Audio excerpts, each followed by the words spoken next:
Today about getting injured on the job. It is the Law New featuring attorneys Greg Fellerman and Ed Saramboli. Guys, thanks for being here today. To vote today? Always. All right. Big day. All right, of course. Yeah, get out and vote. You can still have that opportunity for another couple of hours. In the meantime, we'll get you caught up with a question tonight. And this is a work injury one. I was injured at work, and despite my injury, I continue to work full-time 8 to 4.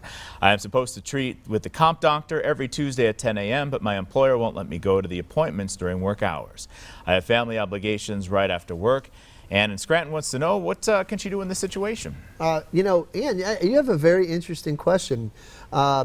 Because right now, your employer is actually in a conflict with your insurance company, because if your employer is not letting you go for treatment, which is going to get you better, you know, it's really going to put you in a bad position.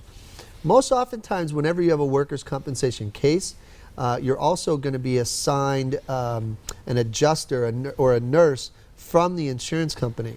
So what I would do is make sure that you let the nurse know that's assigned to your case immediately that your employer is not letting you go for treatment. So this is going to become an issue at some point down the road in your case.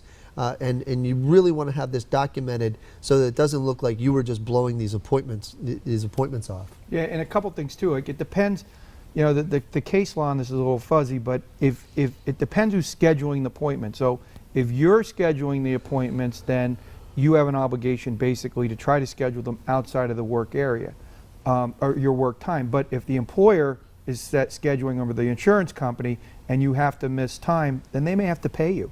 So, I mean, it's a little fuzzy, but I mean, you know, there's a lot, you know, obviously communication, and you're already back to work, you're doing everything correctly. So it's really just an issue of making sure you can get to your appointments, get the therapy you need. So I think if you communicate and work at it, you'll be able to get it done, you know, maybe even during work or after work, but at the end of the day, you know, it's best to communicate, because it is a little fuzzy on these. Yeah, great question. I mean, really, you know, really great question today. Yeah.